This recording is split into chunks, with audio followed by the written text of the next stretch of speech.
Para vocês, um abraço carinhoso do Grupo de Estudos Espíritas Garcia, que somos casas irmãs, né? E juntos estamos lutando nas fronteiras do Espiritismo. Que Jesus esteja conosco, com de luz, repleta de desencarnados, e nós aqui hoje, juntos, vamos falar sobre a fé. E a fé que a gente chama de fé dinâmica. Por que fé dinâmica? A gente, olhando o nosso primeiro slide, a gente, pela imagem, a gente já tem uma ideia de qual passagem, né, do Testamento, do Novo Testamento, a gente vai abordar para falar da fé dinâmica. É a história da mulher hemorroíça, ou seja, a mulher do fluxo de sangue. A gente escolhe para usar como base do nosso estudo, da nossa reflexão, o Evangelho de Lucas, capítulo 8, versículos 43 a 48. Eu vou ler com vocês para a gente poder começar a nossa reflexão sobre essa história. E uma mulher que tinha um fluxo de sangue havia 12 anos e gastara com os médicos todos os seus haveres, e por nenhum pudera ser curada.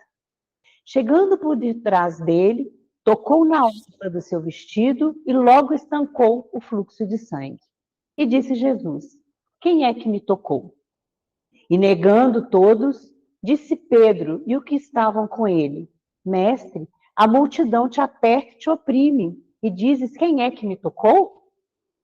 E disse Jesus: alguém me tocou, porque bem conheci que de mim saiu virtude. Então, vendo a mulher que não podia ocultar-se, aproximou-se tremendo e, prostrando-se ante ele, declarou-lhe diante de todo o povo a causa porque ele havia tocado e como logo sarara.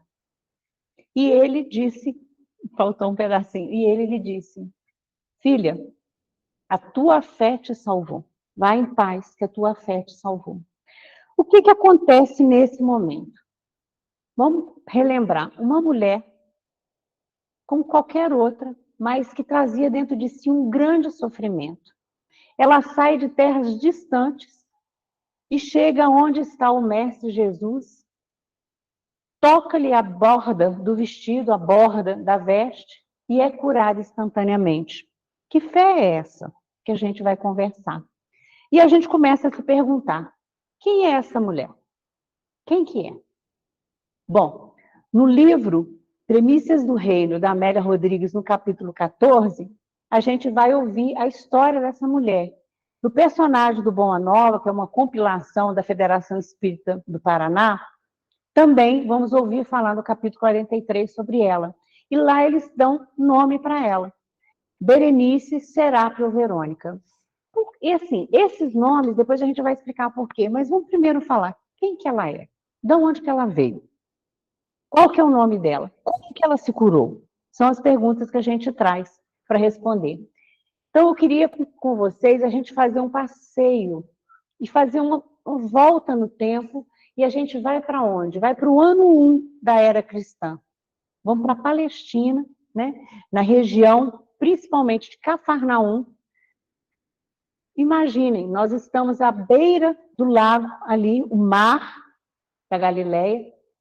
Cafarnaum ficava à beira do lago da Galileia, e essa mulher se encontrava lá, mas ela não era dessa área.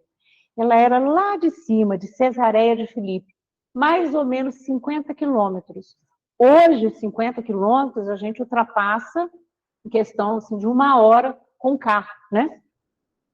Essa mulher saiu dessa região, que é a Decápole, né? A Cesareia de Filipe é uma cidade da Decápole, vem para Cafarnaum atrás dessa cura que ela tanto ansiava durante 12 anos, como a gente viu no texto de Lucas.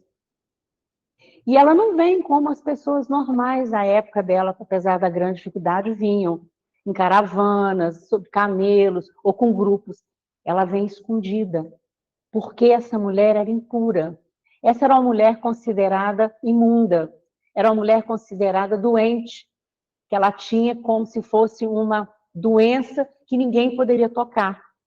E a gente traz aqui os elementos históricos, eu vou me permitir ler para vocês, que é do Velho Testamento, porque esta mulher, né, com o nome Berenice, Serápia ou Verônica, era uma mulher que tinha haveres, não era uma mulher pobre, e ela tinha gasto todo o dinheiro dela para tentar curar dessa doença, uma doença muito profunda, uma doença muito dolorida. Vocês imaginam uma pessoa durante 12 anos ter hemorragia? E na cultura dela, por ser judaica, né, os hebreus, em Levíticos 15, 19 e 22, fala-se o seguinte: quando uma mulher tiver fluxo de sangue que sai do seu corpo, a impureza do seu sangue durará 7 dias, ou seja, a menstruação, né? O fluxo menstrual durará 7 dias. E a quem nela tocar ficará impuro até a tarde. Então, ela era considerada uma mulher impura. E isso é uma pessoa durante 7 dias. Uma mulher, durante o seu fluxo de sangue da religião judaica, aonde ela sentava, ficava impuro. Os talheres eram separados, o local de banho era separado, tudo dela era separado, porque quando a mulher, segundo a religião judaica, nesse período, fica intocável, fica impuro. E quem tocar ou sentar no local que ela sentou, também se torna impuro. E é interessante que fala que ficará impuro até a tarde. Na religião judaica, né, o dia termina com o anoitecer. Então, até a tarde, o final da tarde, a pessoa estava impura. A pessoa ia virar o outro dia, tomar um banho em águas límpidas e se tornava puro de novo. E isso as pessoas que tivessem contato com ela. E ela, com 12 anos? Como é que ela ficava? Não ficava. Ela ficava alijada do contato com o ser humano. Vocês imaginam você ficar de 12 anos não podendo ter contato nem com os seus familiares? Ninguém chega perto de você, ninguém conversa com você, ninguém te toca, ninguém te abraça, ninguém te consola. Nem os médicos que a tratavam conseguiam tratá-la de uma maneira normal, teriam que ser médicos, não eram da religião dela, para ela, para não tocá-la, porque se tocasse, ficava impuro. Olha a situação que essa mulher vivia. A dor que ela vivia, fora a doença, o que provocava naquele corpo, né? Ela estava descarnada, você vê pela imagem que a gente imagina uma mulher totalmente anêmica, esquálida, né? E principalmente muito sofrida diante desse preconceito todo, que no caso é um preconceito social e próprio da sociedade que ela está vivendo.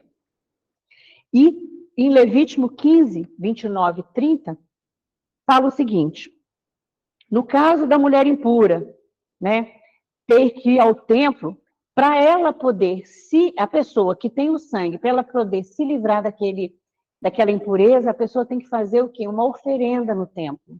Levar 2 rolinhas, a primeira deitar o sangue numa bacia, e a segunda colocar ao fogo, para poder ficar pura, para se tornar pura. Ela ou a pessoa que nela tocava e precisava ficar limpo rapidamente, sem virar o dia para a noite.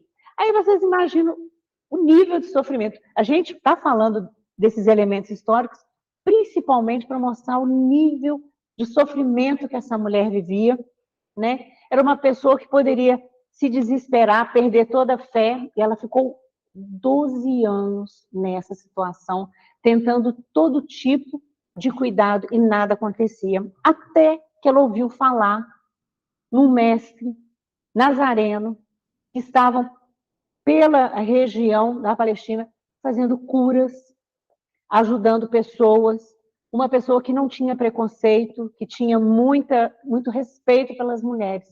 E ela resolveu sair. Vocês imaginam uma mulher no século I, né? Sair, vou voltar aqui só para relembrar, lá da Cesareia de Filipe e chegar até Cafarnaum, 50 quilômetros, se escondendo pelas estradas, e ela teve que atravessar o mar da Galileia para poder chegar a Cafarnaum. Imagina a grande dificuldade que essa mulher teve. Por que a gente mostra isso? Que nesses aspectos todos, a gente vê fé, a gente vê confiança, a gente vê fidelidade a Deus, vê uma forma de acreditar que hoje nós aqui estamos precisando ter. Não é aquilo que a gente está falando hoje, 2026 anos depois, nessa passagem. Por que ela faz tanto sentido para o nosso coração? Porque, na verdade, nós precisamos ter esse tipo de fé. E essa mulher teve uma fé dinâmica. E a gente vai provar isso. Ela provou com a situação que ela passou. E é sobre essa fé que nós, quando perguntamos para nós ocidentais, né, o que é fé? Todo mundo fala acreditar. É a palavra que todo mundo fala, acreditar em algo. Mas a fé, meus irmãos, os judeus ensinam que é uma coisa muito mais profunda. E o Cristo veio para ensinar isso para nós. Fé é muito mais do que isso. Em hebraico, fé quer dizer emuná. Tem até a escrita hebraica ali. A fé compreende 3 pontos principais. Ação, uma atividade ativa e prática. Olha o que essa mulher fez. Olha a situação que ela vivia, 12 anos, sangrando, sofrendo, tendo preconceito, ninguém chegando perto dela para nada, nem para um abraço, nem para um consolo. E ela conseguiu sair sozinha de um lugar distante, 50 quilômetros, e encontrar o que ela queria, que é o quê? O consolo, o toque, a cura. Essa mulher queria vida. Essa mulher estava afastada da vida.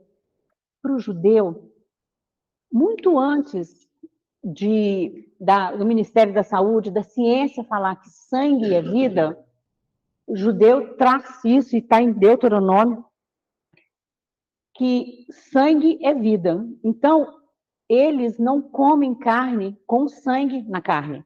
Olha só, em Deuteronômio 12, capítulo 12, versículo 23 e 24, Deus fala a Moisés o seguinte: somente esforça-te para que não coma sangue, pois sangue é vida. Então, era vetado e é vetado para o judeu comer a carne soltando sangue. O sangue tem que ser retirado da carne. Tanto que todo mundo sabe, né, que o judeu ele tem um tratamento diferente ao abate, para poder a carne ser diferenciada da nossa, né, de nós aqui, os ocidentais. E eles aceitam isso como uma verdade, e ela sabia que ela estava perdendo o quê? Vida. Porque ela estava perdendo o quê? Sangue. Por que que eles consideram sangue uma coisa tão importante que a pessoa se torna impura? Você não pode tocar no sangue. Tanto que ela passou 12 anos sem toque, né? E essa mulher teve o quê? Uma ação, uma atitude ativa e prática. Outro fator que ela teve, fidelidade. Ela foi leal e teve constância e teve firmeza. E é isso que a palavra fé quer dizer. E é o que nos falta às vezes. Às vezes nós temos problemas que nos levam a sentirmos que nós estamos morrendo, que nós não temos vida, nós estamos, como essa mulher, perdendo sangue, perdendo a nossa vida. E a gente deixa se envolver pelos problemas, pelas dificuldades. Falta-nos o quê, gente? A verdadeira fé. Que a gente fala, não, mas eu acredito em Deus, mas Deus me abandonou. Meus irmãos, nós somos criaturas de um Pai, né, sublime. Todas as obras dele são infinitas. Ele é completamente justo e bom. Como que ele vai abandonar os filhos? Ele não abandona. O que falta-nos, às vezes, dependendo da situação, é ação. Ou às vezes nos falta o quê? A fidelidade a Deus. E essa mulher teve isso, porque ela teve lealdade ao que ela sentia, o que ela imaginava. Teve constância para sair da onde ela saiu, para ela ter a cura que ela teve, e teve firmeza de propósito. Durante 12 anos ela foi burilada. Com certeza era um ser humano, né? Um espírito que estava como? Afastado das leis divinas. E é exatamente ao retornar para as leis divinas, que ela procurou o mestre. E ela não precisou ser abraçada por ele, ela não precisou de nada, ela precisou tocar na borda do vestido, da veste do mestre. E tem uma razão. do toque dela. Outra coisa, confiança. Essa é a palavra mais importante, né? É o significado mais importante da fé. Que às vezes na nossa vida nos falta confiança. A gente tem medo, a gente tem muito medo. Hoje, no mundo de hoje, com tudo que nós estamos vivendo, a gente está perdendo a parte mais importante da base da nossa fé, que é a confiança, que é apoiar-se totalmente em algo seguro. Nós temos que nos perguntar sempre, eu confio realmente em Deus? Eu confio que o que Ele faz para mim, eu aceito? Eu tenho fidelidade no que Ele faz por mim, o que Ele pede de mim na vida? Porque Deus, Ele fala conosco e responde às nossas questões de diversas maneiras. Podem observar, quando nós fazemos uma petição a Deus e Ele responde com sim, a gente gosta, a gente acha bom. Por quê? Porque responder com sim é a forma que a gente está querendo receber, né, a resposta daquilo que a gente pergunta para Deus. Quando Ele responde com sim, Ele está dizendo para você, muito bem, você está no caminho que é o correto, você está aprendendo no muito, você está aprendendo com a parte externa. Agora, tem um momento que Deus também responde com não. Esse momento a gente não gosta. Esse é o pior momento para nós. Por quê? Porque a gente não gosta do não. Mas o não é importante. Deus, quando responde com não, Ele está dentro da gente. Ele está nos ensinando no pouco. Ensinando a gente a ter o quê? Confiança, fidelidade. E faz o quê? Você ainda não está preparado. Age mais para você receber o seu sim que você quer. Ou sim que você precisa. Falta-nos, então, às vezes, é ação, para a gente entender isso. Se a gente pensar no agricultor, ele ara a terra, ele cultiva, ele tira os matos, retira os pedregulhos, coloca a semente, começa a irrigar. Ele não tem que ter fé? Tem que ter. Ele tem que ter fé. Porque ele está fazendo tudo certo. Agora, a resposta de Deus, aí é com quem? Com Deus. E Deus é que sabe quanto que vai mandar de luz de sol, quanto que vai mandar de chuva, quanto vai mandar de vento, se vai ter geada ou não. A resposta de Deus é com Deus. Nessa hora a gente tem que ter o quê? Fé. E a gente tem que entender a resposta. Quando a gente fala do agricultor, a gente traz para nossas vidas. Como que a gente recebe isso, né? E a gente tem que lembrar disso aqui, ó. Carta de Paulo a Hebreus, capítulo 11, versículo 1. Fé é a certeza daquilo que esperamos. Nós temos que ter certeza que nós esperamos. E a prova daquilo que a gente não vê. Isso é fé. A gente tem que fechar o olho e confiar. Porque se não for assim, fica muito difícil a gente lidar com as nossas questões, com os nossos problemas. Vamos para frente. Antes de eu entrar na parte da Gênesis, eu vou relembrar com vocês uma parte importante dessa cura que essa mulher teve. Ela, ao tocar Jesus, a história era o seguinte. Primeiro, antes dela tocar Jesus, eu vou contar para vocês o que acontece com essa mulher. Essa mulher sai, Cesareia de Filipe, chega a Cafarnaum, escuta falar que o mestre está chegando à cidade, ele tinha vindo na barca, né? Vamos relembrar para vocês que tinha acontecido uma tempestade no mar, a gente conhece essa passagem, todo mundo conhece, né? Que Jesus acalma as tempestades, os apóstolos chegam ao porto. Imagina a balbúrdia, todo mundo comentando sobre aquele mestre que tinha o poder de acalmar as tempestades. Então, a cidade de Cafarnaum estava empolvorosa com a chegada daquele mestre. A população inteira estava nas beiras do mar, né, que é um lago, esperando ele chegar para ouvir dos apóstolos como tinha sido aquilo.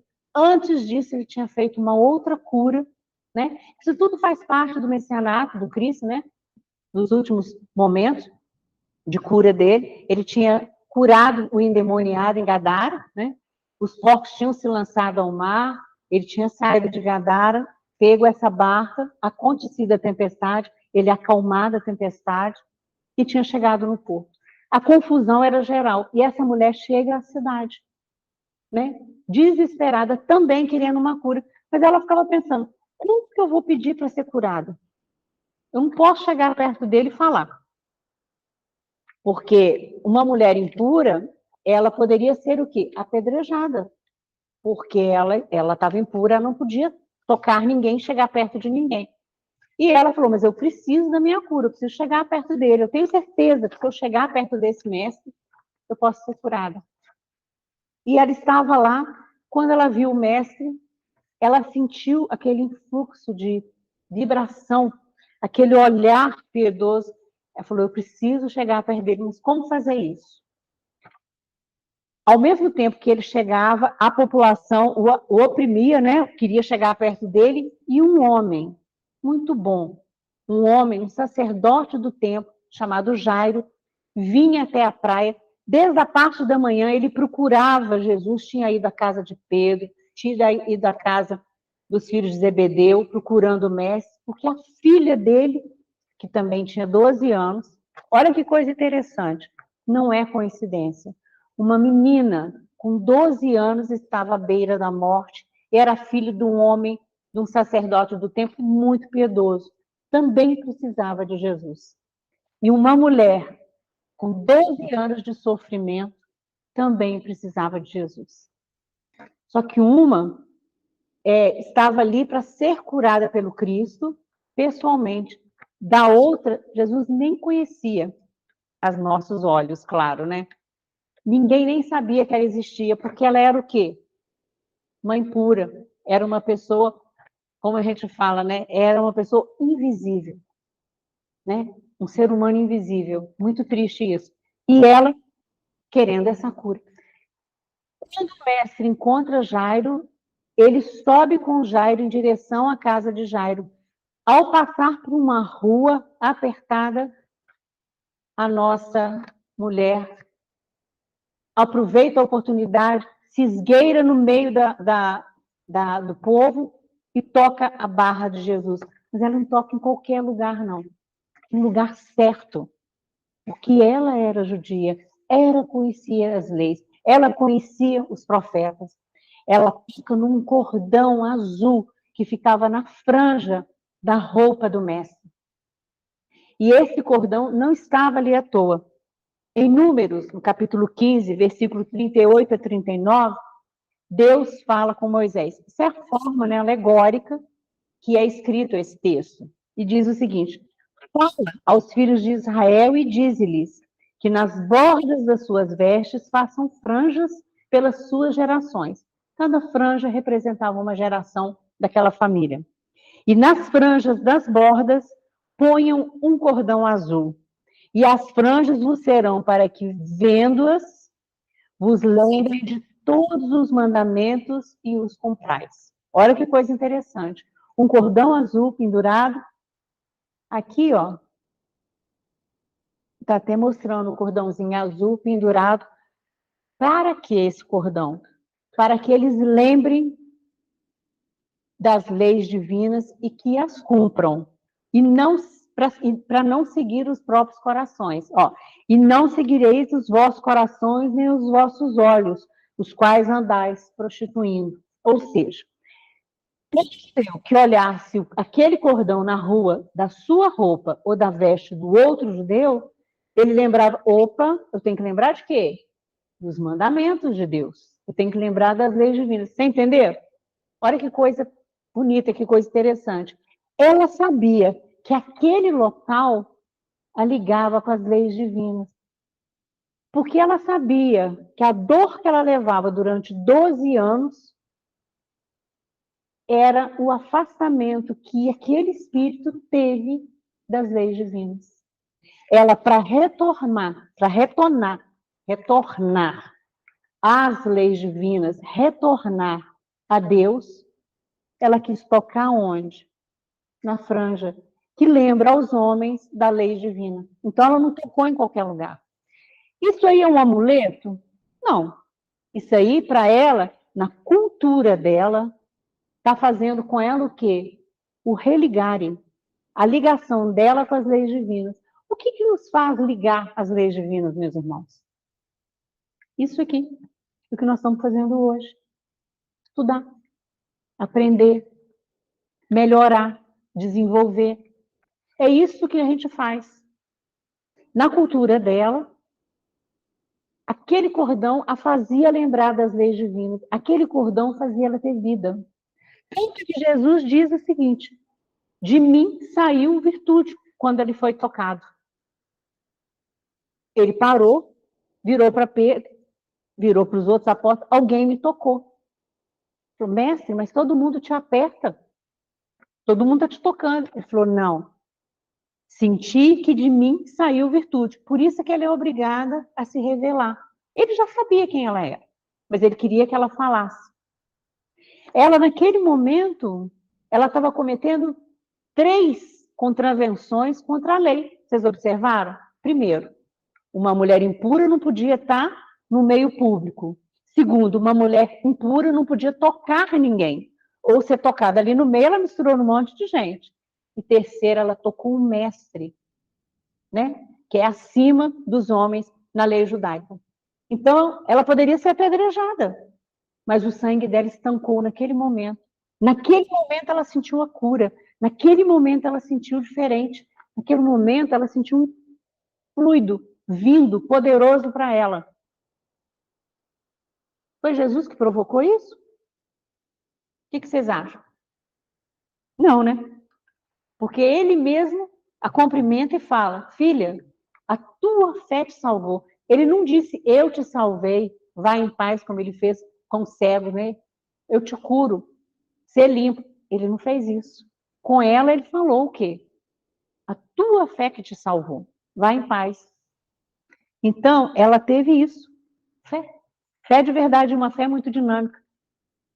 Agora, a gente olhando pelo outro lado, né, que é o lado espírita, né, que é o espiritismo nos explicando esse processo que é chamado milagre, né? A gente sabe que não existem os milagres são nomes dados a fluidos ou situações, modificações, né, do comportamento do nosso perispírito. E a Gênese, o livro A Gênese, no capítulo 14, capítulos fluidos, explica no item 13 perfeitamente o que acontece. Nós sabemos que somos imersos, somos feitos, nós e toda a substância do universo é feita, criada por Deus, e a gente chama de fluido cósmico universal. E esse fluido, em cada local, em cada planeta, ele é modificado. E quem modifica isso? Os espíritos superiores que manipulam. Jesus, né? E toda a pleia de espíritos superiores manipulam esses fluidos para criarem os mundos, né? Amando de Deus. E olha só, fluidos espirituais constituem o estado do fluido cósmico. O nosso fluido, o nosso perispírito é composto disso. E é a atmosfera dos seres espirituais, ou seja, é o local que eles respiram, que eles trabalham, que eles movimentam e fazem os elementos. O elemento de onde eles tiram os materiais sobre os quais operam. E eles operam com as mãos, como nós? Não. No item 14, explica, os espíritos atuam sobre os fluidos espirituais, empregando a vontade e o pensamento. Gente, você já imagina, vontade e pensamento. É só o espírito superior que tem? Não, nós temos.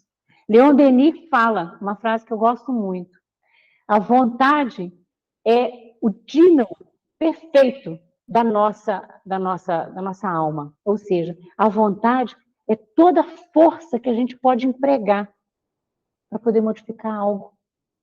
E esse algo para essa mulher foi o quê? Houve uma modificação fluida do corpo dela, cessou um sangramento. Foi material? Foi. Mas foi muito mais do que espiritual. Porque essa cura começou lá. Depois de 12 anos de sofrimento, ela falou, pera, eu não estou no caminho certo, eu preciso mudar, eu preciso voltar para as leis divinas.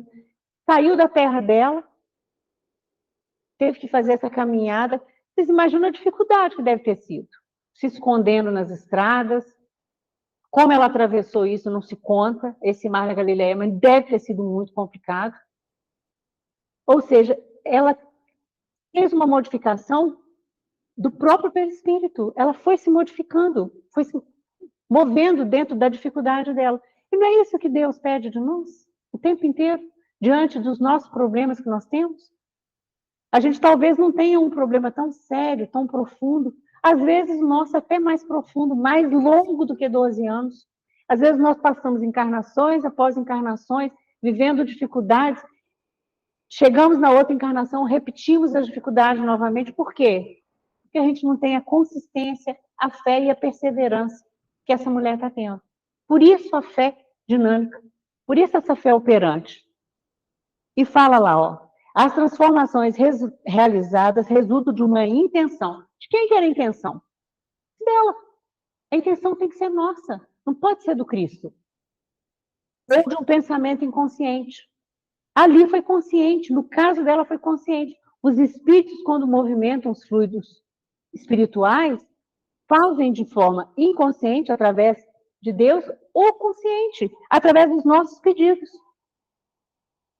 Olha, através do pensamento, aí está explicando o caso, né? Criam-se as imagens fluídicas, o pensamento se reflete no envoltório, perispiritual, né? Perispirítico, como se explica. É assim que os mais secretos movimentos da alma repercutem no envoltório fluídico. Quando você lê isso, você pensa, eu tenho mais poder do que eu imagino. Eu estou desperdiçando os meus dons que Deus me deu. Porque tudo que eu imagino pode acontecer. Então, o que a gente tem que fazer? Saber o que a gente pensa, para começar. A gente tem que saber o que a gente pensa, direcionar nosso pensamento. Porque ele tem força. E fala, ó, uma alma pode ler em outra alma, como num livro, e ver o que não é perceptível aos olhos do corpo. Não foi isso que o Cristo fez?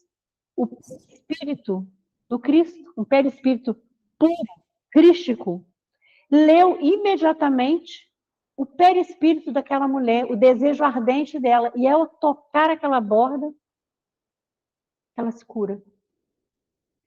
Vocês notem ali o quê? Que é uma cura instantânea. Com a gente é assim? Não, né? É claro que não. Aonde que a gente pode achar essa cura, meus irmãos? Todos os dias. Dá só uma dica com o dedinho. Aqui. Vocês já imaginaram? O centro espírita, com os espíritos aqui trabalhando, dispostos ao trabalho. Aqui nessa casa, nós temos a equipe de trabalhadores da casa. Vocês imaginam a dimensão dessa casa espiritual, gente? Vocês já imaginaram? Eu estou me sentindo tocada por eles aqui agora. Eles são capazes de curas muito maiores do que a gente imagina. O problema é que nós não facilitamos a coisa. Aqui, todos os dias, quando recebemos água fluidificada, o passe, uma palestra pública, um estudo que nós fazemos, uma evangelização que a gente realiza, a gente está recebendo cura.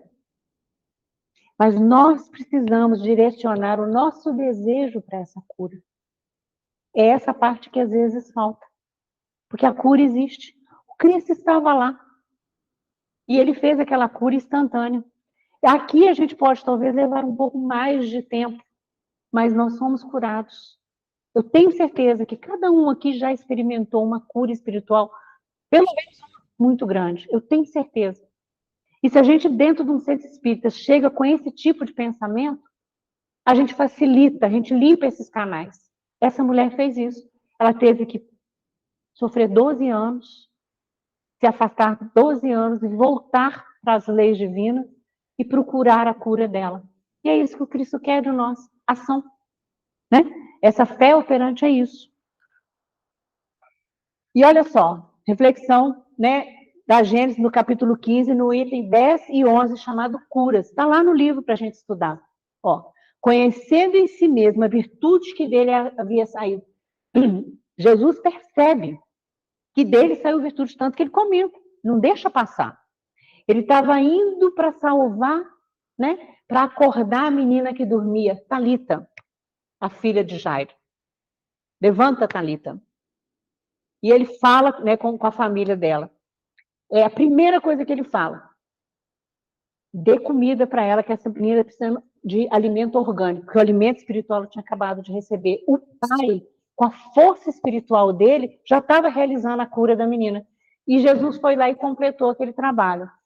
E essa moça, né, recebendo a cura física ali, ó, movimento fluídico que se operava de Jesus para a doente. Ambos experimentaram a ação que acabaram de produzir. Ou seja, perispírito com perispírito. Os dois perispíritos se tocando e a cura acontecendo imediatamente. O que acontece aqui na casa espírita? Nós, quando entramos aqui, quando eu entrei aqui no portão, eu olhei para o meu marido e falei, nossa, que ambiente gostoso, que ambiente bonito. O nome que vocês deram a esse centro é um nome muito forte. Jerônimo. Aquele ali teve fé, de verdade, né? E ele não precisou levantar da cama. Ele foi o gigante deitado. E ele falou para o mundo, né, a importância de Jesus, que a cura tinha sido feita onde nele? No espírito dele. O espírito dele era curado, era perfeito. Ele não precisava do corpo físico para se manifestar. Né? E ela teve essa cura, né, que ela procurou. Olha, considerado como matéria terapêutica, o fluido tem que atingir a desordem orgânica. Aqui está o Espiritismo explicando como foi feita a cura do corpo físico dela, a fim de repará-la, poder então ser dirigido sobre o mal pela vontade do curador no passe. Estamos dando um exemplo, né? Ou através do desejo ardente, que foi o caso dela. Jesus, naquele momento, não estava pensando na cura dela, né? Imagina-se. Ela estava pensando na cura dela. Então, ela foi atrás. Pela confiança, pela fé do doente. Isso é para nós, meus irmãos. Esses exemplos ficaram, né, e vão permanecer na Terra até a gente entender e a gente realmente viver esse tipo de fé. E Jesus fala com ela, tua fé te salvou. E aqui, para a gente finalizar, a gente tem no livro de André Luiz, no livro O Espírito da Verdade, um texto de André Luiz, que é no capítulo 53, esse livro foi psicografado pelo Chico e pelo Valdo Vieira. Esse capítulo quem ditou foi André Luiz. E ele dá uma chave, né, para a gente. Você vê como é que o Espiritismo é? Traz essas chaves para nós, né? Para a gente fazer o quê? A nossa cura espiritual. Se a gente pensar, vários problemas a gente tem, né? E fala, olha, comece orando. Primeiro, né? A prece é luz na sombra em que a doença se instala. Nós deixamos a sombra tomar conta de nós se a gente não ora, né? E com isso a doença se instala. Semeie alegria. A esperança é medicamento no coração. Fuja da impaciência. Meus irmãos, esse é um dos maus nossos, né? Um mal do nosso século, a impaciência. A gente tem hoje tantas coisas, né? Tantos aparelhos para nos ajudar a sermos mais operantes, mais rápidos, e a gente está cada vez mais o quê? Mais impaciente. A gente, quando vê aquela ampulhetazinha rodando, a gente perde a paciência. É assim, um átimo de segundo e a gente perde a paciência. Vocês já pensaram nisso? Isso traz o quê? Doença. Então, para cura espiritual, fuja da impaciência. A ação é desastre magnético de consequências imprevisíveis. O que uma raiva de impaciência em mim no trânsito pode causar nos tecidos tão sutis da tessitura do meu estômago? Vocês podem imaginar? No mundo hoje tem tanta gente com úlceras gástricas por causa de trânsito. Por causa da forma que o companheiro parte o queijo dentro de casa. Por causa da forma como um deixa o sapato virado. Somos nós, meus irmãos. Infelizmente. Mais doentes do que a gente imagina. De confiança. Olha a fé de novo aí. A dúvida deita raios de morte. Isso em relação a tudo. Nós, hoje em dia, dormimos muito preocupados. Se vocês observarem, sabe por quê? Porque a gente abre o celular antes de dormir, vê notícia do mundo inteiro. O que era para a gente olhar e dar graças a Deus que a gente está ligado ao mundo, mas chega para a gente o quê?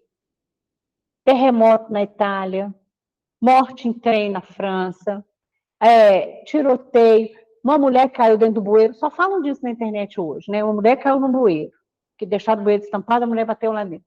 Gente, é isso que a gente está procurando dentro da internet. A gente quer, hoje em dia, navegar na internet ou naufragar na internet? A gente precisa pensar.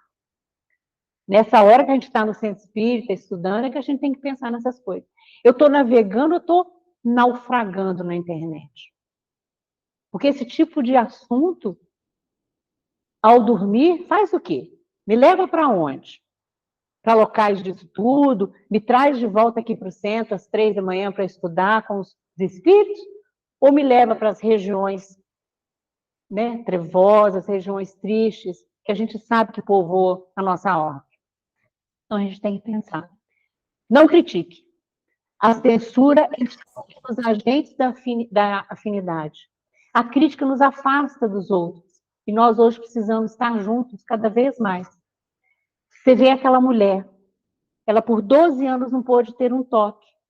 Poderia muito bem ser um espírito que, em plena expiação, porque em outras encarnações não se comportou bem, não deu amor, não abraçou, não beijou, né? Por que não? A gente não sabe. Conserve brandura. A palavra agressiva prende o trabalho na estaca zero. Brandura. Como é difícil hoje a brandura, né? Nós sabemos. Os nossos corações estão muito poluídos. Ninguém mais é brando. E a gente deveria ser, né? Porque o mestre já ensinou isso, né? Não se escandalize. O corpo de quem sofre é objeto sagrado. Olha que interessante essa frase. Não se escandalize. Quando a gente olha isso e ele escreve na frente, o corpo de quem sofre é objeto sagrado, é porque nós devemos considerar aqueles que a gente pensa que está nos escandalizando como um irmão doente. Um irmão que está precisando de muita luz. É, às vezes, uma luz que nós podemos, através da oração, ajudá-lo. Né? Aí lembra lá de cima, né, do não critique. Né? Ajude espontaneamente para o bem. Simpatia é cooperação. Não cultive desafetos. A aversão é calamidade vibratória. Nós hoje vivemos um problema muito sério na nossa casa, na internet, no WhatsApp, que são polarizações. Ou a gente gosta de um, ou a gente gosta do outro. Ou a gente quer um partido político, ou a gente quer o outro. Vocês já notaram isso? Isso está cada vez piorando mais. Interprete o doente qual se fosse você mesmo, né? Porque todos na Terra estão internados num hospital. A Terra é o hospital. Se quer dizer o quê? Que meia dúzia está doente, nós somos os enfermeiros ou os médicos que vão curar? O médico é Jesus. E a enfermagem de Jesus está no mundo espiritual. Todos, eu e vocês, estamos doentes. Cada um num nível, cada um numa situação. E aquele que não se acha doente, às vezes ele está mais doente do que a gente está pensando. Então a gente tem que imaginar, estamos todos internados no mesmo hospital. Vamos ser bons uns com os outros. Vamos entender que o meu irmão pode estar mais doente que eu. Né? Aí entra a paciência, a brandura, a falta de crítica, a gente deixa tudo, né? E ele fala, ó, interprete doente mesmo, toda cura espiritual lança as raízes sobre a força do amor. Não existe palavra mais perfeita para a gente terminar o nosso pequeno estudo que a gente fez hoje sobre a vida, né? Essa passagem tão bonita da Serápia, da Berenice, e também o nome dela é Verônica. Por que Verônica? Porque essa mesma mulher nos conta, né, Amélia Rodrigues, que ela é aquela Verônica que esteve, depois da cura, ela volta para as terras dela, você vê, a história não acabou, ela volta para as terras dela, Todo mundo queria estar com ela, queria abraçá-la, queria conversar, por quê? Ela já não era mais impura. Todo mundo queria saber, ela foi curada pelo mestre. Ela ganhou a cura física, mas ela perdeu a cura, ela perdeu a vontade de viver com a família. Ela perdeu a noção de ficar lá. Ela quis, sim, voltar a seguir o mestre, porque ela não podia mais ficar longe daquele olhar. Ela não podia ficar longe daquele caminhar, daquelas curas que ele fazia. E ela começa a acompanhar. Ela é do grupo de mulheres que acompanham Jesus pelas estradas. E ela estava lá, vendo cada passo triste que ele deu para o Gólgota. E ela, de novo, atravessa no meio da multidão e consegue, com um pano alvitente, enxugar a face do mestre. E ela faz o quê? O Santo Sudário. Né? Ela é a Verônica, essa mulher que foi curada por Jesus. E naquele momento, como se o Cristo, ao olhar por ela, ela enxugando o rosto dele, ele fala, eu te vejo. E essa mulher acompanha as outras mulheres até o fim da existência dela aqui na Terra, sendo a discípula de Jesus. O amor que ela dispensou ao Cristo foi o amor que o Cristo dispensou a ela. Bom, irmãos, era isso que eu queria trazer para vocês. Muito obrigada. Obrigada pela oportunidade.